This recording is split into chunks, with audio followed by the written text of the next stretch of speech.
அனைவருக்கும் வணக்கம். இதுதான் உங்களின் தினசரி சமையல். இன்னைக்கு நம்ம என்ன பார்க்க போறோம்னா ரொம்ப ஆரோக்கியமான கருப்பட்டியில் செஞ்ச பருத்தி பால் தாங்க. இது ரொம்ப ஹை புரோட்டீன் உள்ளது. இது இப்போ இருக்க சுச்சுவேஷனுக்கு ரொம்ப முக்கியமானது. அடுத்தபடியாக பெண்களுக்கு இது ஒரு வரப்பிரசாதனே சொல்லலாம். பெண்களுடைய மாதவிடாய் பிரச்சனை, கர்ப்பப்பை பிரச்சனை, அடுத்தபடியாக ஹார்மோன் பிரச்சனை எல்லாத்துக்கும் ஒரு சிறந்த நிவாரணி இது தாங்க. இதை வாரத்துக்கு ஒரு நாள் செஞ்சு சாப்பிட்டா போதும். இது எப்படி செய்யறதுங்கிறத பார்க்கலாம் வாங்க.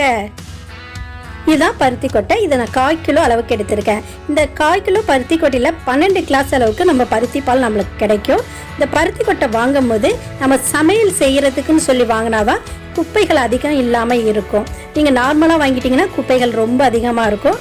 இந்த பருத்தி கொட்டையில் தண்ணி விட்டு 3-4 வாட்டி நல்லா அலசி சுத்தம் பண்ணிடுங்க. அப்போ தான் அது மேலே உள்ள தூசி பஞ்சு எல்லாம் போயிடும். நல்லா கழுவி சுத்தம் பண்ணி நான் இப்போ நான் எடுத்துட்டேன். இதில் நல்ல தண்ணி விட்டு 8 மணி நேரம் நல்லா ஊற வச்சிடலாம். 8 மணி நேரம் ஊறினாதான் பால் நல்லா கிடைக்கும். குறைஞ்சது கண்டிப்பாக 8 மணி நேரம் ஊறணும். இப்போ 8 மணி நேரம் கழித்து நம்ம பருத்தி கொட்டை எப்படி ஊறி இருக்கு பாருங்கள். நல்லா ஊறி இருக்கு. இதை பருத்தி கொட்டையை மட்டும் எடுத்து மிக்சி ஜாரில் சேர்த்துக்கலாம். சேர்த்துட்டு முதல்ல குறைன்னு நுணுக்கிங்க. இப்போ குறைன்னு நுணுக்கும் போது அடுத்த தண்ணி ஊற்றி அரைக்கும் போது நல்ல மைய அரைச்சிடும். இப்போ குறைன்னு நுணுக்கிட்டேன். இப்போ 2 டம்ளர் அளவுக்கு இதில் தண்ணி சேர்த்துக்கலாம். 2 டம்ளர் தண்ணி சேர்த்துட்டு நல்லா பேஸ்ட்டாகவும் நம்ம அரைச்சிட்டோம். இப்போ ஒரு பாத்திரத்தில் வடிகட்டி ஒன்று எடுத்துக்கலாம். வடிகட்டி எடுத்துகிட்டு இந்த பருத்தி கொட்டையை கையால் நல்லா புழிஞ்சிங்க. அப்போ தான் நம்மளுக்கு பால் எந்த வேஸ்ட்டும் இல்லாமல் நல்லா பால் கிடைக்கும். எல்லாம் நம்ம அரைச்ச விழுதையும் நல்லா பாலாக நம்ம புழிஞ்சு எடுத்துக்கலாம். பருத்தி கொட்டை நம்ம அரைச்ச விழுதெல்லாம் நல்லா பாலாக புழிஞ்சு எடுத்துக்கலாம். புழிஞ்சு எடுத்து இந்த சக்கையை மட்டும் நம்ம தனியாக தட்டில் எடுத்து வச்சுப்போம். திரும்ப அந்த சக்கையை போட்டு அரைச்சி நம்ம 2வது பாலும் எடுக்க போகிறோம். இங்கே பாருங்கள், எல்லா பாலையும் நான் புழிஞ்சிட்டேன்.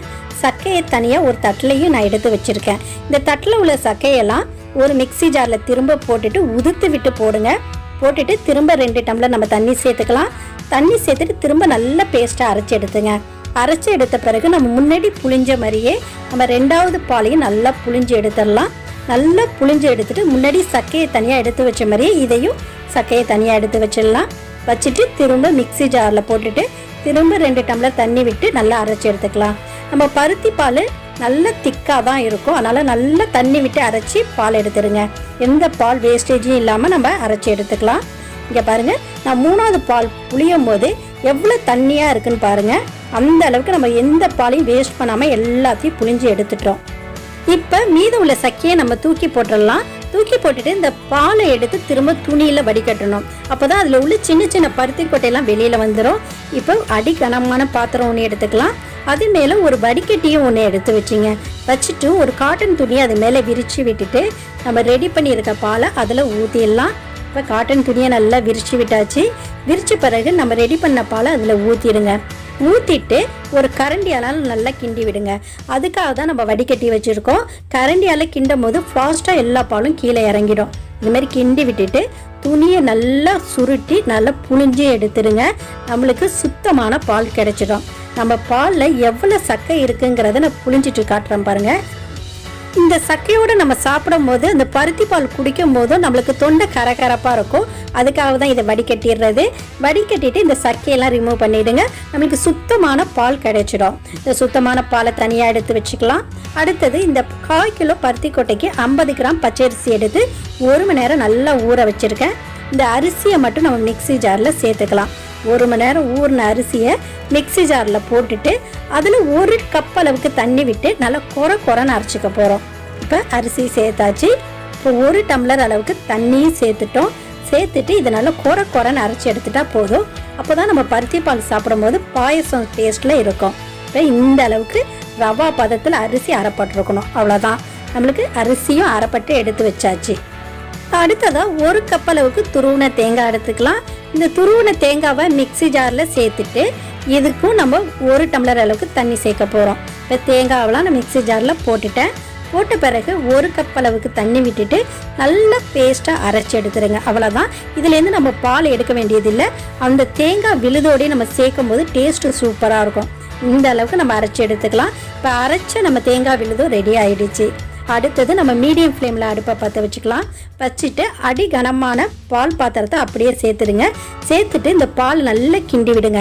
இந்த பால் நல்லா நம்ம நார்மலாக பசும்பால் மாதிரி நல்லா பொங்கி வரணும். அதுக்கு கிட்டத்தட்ட ஒரு 5லேருந்து 10 நிமிஷத்தில் நல்லா பொங்கி வந்துடும். இப்போ பாருங்கள், நம்ம பால் நல்லா கொதிச்சுட்டு பொங்குற ஸ்டேஜுக்கு வந்துட்டு இதுக்கு 6 நிமிஷம் ஆச்சு. பசும்பால் மாதிரி நல்லா பொங்கி வலிகிற ஸ்டேஜுக்கு வந்தாச்சு. நல்லா பொங்கி வலிகிற ஸ்டேஜ் வந்தோடனே நம்ம மீடியம் ஃப்ளேம்லேருந்து லோ ஃப்ளேமுக்கு அடுப்பை மாற்றிடணும். கவனம், மீடியம் ஃப்ளேம்லேருந்து லோ ஃப்ளேமுக்கு அடுப்பை மாற்றிட்டு இப்போ நம்ம அரைச்சி வச்சுருக்க அரிசி விழுதை இதில் சேர்த்துக்கலாம். நான் லோ ஃப்ளேமுக்கு மாற்றிட்டேன். இப்போ நம்ம அரைச்சி வச்சுருக்க அரிசி விழுதை சேர்த்துக்கலாம். நம்ம அரிசி விழுதை சேர்க்கும் போது அடுப்பு லோ ஃப்ளேமில் தான் இருக்கணும். இல்லாட்டி அரிசி கட்டி பிடிச்சிரும், இல்லாட்டி அடி பிடிச்சிரும். இந்த காரணத்தினால நம்ம லோ ஃப்ளேமில் வச்சு சேர்த்துப்போம்.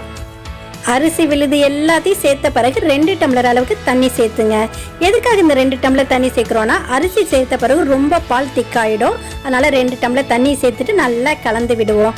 நல்லா அடியோடு நல்லா கலந்து விட்ட பிறகு இப்போ நம்ம லோ ஃப்ளேம்லேருந்து மீடியம் ஃப்ளேமுக்கு அடுப்பை மாற்றிக்கலாம். இப்போ நம்ம மீடியம் ஃப்ளேமுக்கு அடுப்பை மாற்றிட்டோம்.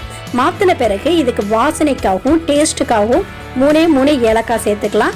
இந்த ஏலக்காவை நல்லா கிள்ளி சேர்த்து விடுங்க. விதையெல்லாம் வெளியில் வர மாதிரி பிச்சுட்டு நம்ம சேர்த்துக்கலாம்.